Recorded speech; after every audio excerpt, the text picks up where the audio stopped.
Hey skiers, it's Bob with SkiEssentials.com. Welcome to our 2025 ski test. I've got a Headcore 111 for you today, and I feel like each time I talk about this ski, it moves up on my rankings of skis in this range that I would choose to have on a snowy day. Really kind of had some positive experiences with this ski over the years. At first, when it came out, it kind of seemed like there wasn't a whole lot of room for a Core 111, but each time I've been on it, those feelings have gone down and my appreciation for this ski have gone up. There's not a whole lot else out there like it in terms of a directional freeride ski at this weight that's this precise and powerful. So normally if we're looking at a ski in the 110 range and you're thinking power, you're also thinking metal. Metal comes with weight. So we're dealing with a different type of ski with this Core 111 because it's a fully carbon powered ski and just has a different level of precision and energy to it than other skis in this range that we kind of talk about.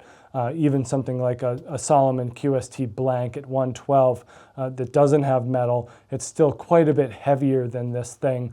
So if you're looking for a lighter weight version of a ski like that, or something like a Volkl Mantra 108 or something in that kind of heavy duty range, but don't want to deal with kind of the demand, this Core 111 is just a ton of fun. It is still demanding because the carbon makes it stiff, but at least it's light and that makes it maneuverable. We are still built with a lightweight Karuba wood core, 2 sheets of carbon, a strip of graphene, and some damping layers in there. So they really counteract kind of I would say, what's typically thought of as pinginess or chatteriness in carbon. With the damping layers, even have this structural top sheet that go a long way in kind of toning down the din of the ski. I do not find it to be chattery or pingy at all.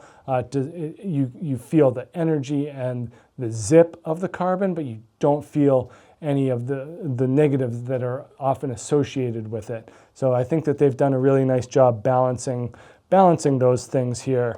And this is a 184, which is what I would ski in terms of length at 6'2", 1,840 grams. So there just aren't a whole lot of skis that are 184 and 111 underfoot that come in at under 1,900 grams, especially for this type of performance. If you do find one, it's likely more of a touring-oriented ski. This thing, certainly I'm not going to tell you can't tour on it, but it just doesn't have that vibe to me. It definitely has more of a higher speed, resort-oriented, fat to mid-fat directional freeride ski type of character, which I really like. And then once you get into this 111 range in the cores, all of a sudden that turn radius kind of shoots up. So 21.1 meters here, a similar Core 105, I think I can see it on the wall, 17.8. So by going from 105 to 111 in width, we are gaining almost like 4 meters in turn radius. So that's kind of a nod to the more freeride aspect of this Core 111. Its ability to get thrown sideways is increased, and it just overall becomes a more fun, playful, and creative ski. Not a ton of positive camber underfoot. That's going to come in handy. I think if you're dealing with a ski that's as stiff as this one is, and you have a lot of camber, then that makes that soft snow performance suffer. And then we have width appropriate rocker. It's not a ton. There are certainly skis that are far more playful and far more rocker than this, but this ends up having decent splay, a little bit more of a dramatic curve at the end. And that's putting a little bit more emphasis on the turning capabilities here. For all the flotation talk you can put into this Core 111, how it performs in an on-trail format is by far the most surprising characteristic.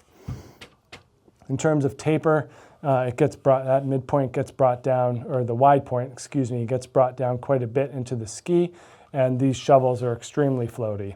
But then there's just not a lot of drama in the side cut. Even though it's kind of a shorter cut, it's not as bent or bowed, so that's going to give you that 21 meter arc.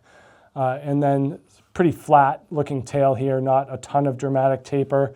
This is where you feel kind of normally you can feel where that taper stops pretty easily, but this one is a little more nondescript. So that's giving it that longer turn shape.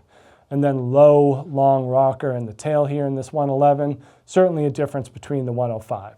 So you're getting more flotation, you're getting kind of a little surfier feel, which is pretty impressive given the flex of the ski. They are not soft, they are very precise, and they are agile, and each and every bit of energy that you put in, you get back.